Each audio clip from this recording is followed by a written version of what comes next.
come here to address you about the housing bill that is before the House at the stage of the whole House committee. And we want to tell you that our members, the members of the Azimio coalition, many of them have filed amendments. And they had filed amendments as early as yesterday and today morning. But unfortunately, it looks like there is instructions. There are instructions from the Kenya Kwanza regime that that bill must be passed without any amendments. And for that reason, they are not listening to any logic. They are not listening to any amendment that can improve the bill. They are not listening to any issue that can make life better for Kenyans. So we have decided that we have instructed our members now to drop all the amendments because they are not being listened to. They are not being, engaged in a manner that can make the bill better. So we have decided now to walk out from the committee of the whole House. We are going to prosecute now this matter in the public court, and we are going to tell Kenyans who is against them and who is with them. Because what is contained in that bill is going to make the lives of Kenyans miserable. And this is not what Kenya Kwanza people promised Kenyans during the campaigns. So this is not a law-making process, as Honorable Otiende has said. This is a rubber stamping process. A bill has been manufactured elsewhere, brought it to Parliament, then it went through some, charade of public participation here and there, listening to the views of the people, and now it is being passed here, just like the way the security bills were passed in the year 2014. That it must happen, it must go through, it must be implemented. I thought the law is being made for all Kenyans, irrespective of which party you belong to, irrespective of how you voted. It's a law that's going to affect all Kenyans. So views, members of parliament here are sent by different people, different parties. So their views matter. The people who are in Azimio's views matter on every bill, because the bill is not going to affect, when it is assented to and it becomes an act of parliament, it's not going to affect only the Kenya Kwanza people. It's also going to affect all other Kenyans, including the Azimio people. So for that reason, we think if Parliament continues doing business in this manner, then we are going to have a problem as a country. But it's a matter that we intend to address holistically in the near future. So with those few remarks, I want to tell you, instead in participating in a rubber stamping process, in a legitimate process. So I think I can allow other members to say something. This morning in my office as the whip, I had a meeting with our members who voted yesterday, who voted with the bill. And they told me a very, very disheartening story. They told me that they were coerced, they were intimidated, they were told that projects that are going on in their constituencies will be stopped by the executive. Some of them told me they were called by executive members, senior executive members like PSS and ministers from the counties they come from, and told them that if you don't vote in this manner, then there is no development you are going to get. Even the little food they are distributing, some of them is out of hunger. They were told even the rice and the beans that we are sending to your constituency will be stopped. How?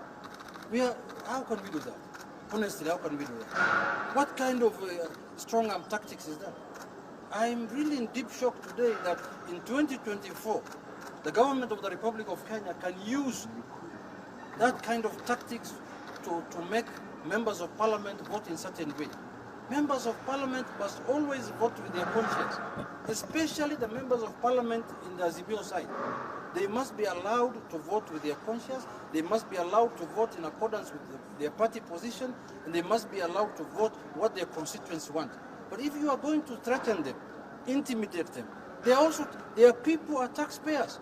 Taking development to members of parliament, areas represented by Azimio, is not a favor, it's a right. Their constituents, their people also pay taxes, just like the constituents, members of Kenya Kwanza pay taxes. So today I was really shocked, because I wanted to de-whip some of them, but some of them came crying on their knees and told me, my friend, I had a project going on in my constituency, and I got a phone call the previous day, and I was told, if you don't vote in this manner, we are going to stop that project in your constituency. I told him, stand up, don't worry, go and serve your people, but next time, don't listen to that, because We are going to make it very clear to the Kenyans that it is your right to get development and it is your right to be served with your taxes. Let me explain our complaint, and then as the Ruto has explained. Our first complaint is rushing the bill. You realize that this is only the third bill, the third day since the bill was introduced.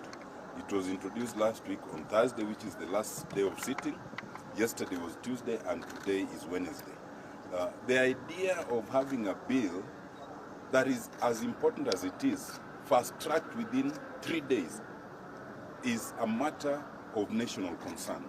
And for those of you who will watch, you will see that all of us members here who were present yesterday during the second reading were denied the opportunity. I was the only one allowed by the Speaker to speak because I had made a special intervention, so that the voices of all of us who are here, the voices of their constituents, has not been heard. The second problem with the bill is that it's coming at a time that there was a court case that had declared the previous provisions within the Public Finance Act unconstitutional. There are two bases for that. One is the need to examine whether national government can involve itself in executing housing projects. And yet, under the Constitution, it is clearly one for the counties. National government is only allowed to give the policy. The second bit about that is the discrimination aspect of it, that those who are employed are made to pay an amount in a very clear formula. Yet those who are unemployed, there's no similarity in terms of clarity. Those two issues have not been addressed. We had thought that they would be addressed first before you come to conceiving what the bill looks like. Thirdly, it's in terms of the bill itself. As conceived, it is totally unclear on everything. It is unclear on who's to benefit, yes. It is unclear on whether it is meant for ownership or renting. It is unclear on whether it's just for Kenyans or non-Kenyans can benefit. It's unclear on whether any of us can own 1,000 units to the detriment of others. It's unclear on so many things. So we had thought that again we would have a sit down and agree on clarity in terms of what we want. That has not been done.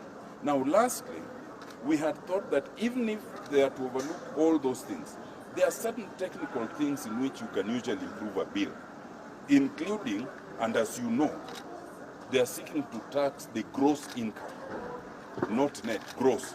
And we had thought that some of these things are almost commonsensical, that you can at least agree to disagree in principle, but you can tidy up the bill. So in good faith, we had proposed, as explained by Honorable Junet, a number of amendments. But it has become clear to us that the instructions that have come is to reject everything that comes by way of proposed amendments from our side. And that brings us to our last complaint.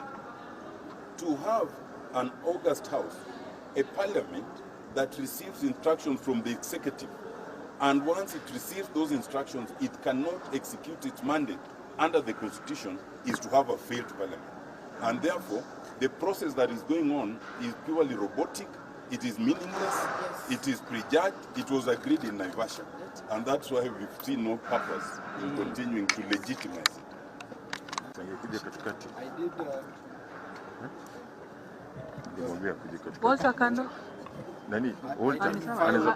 I did file an amendment.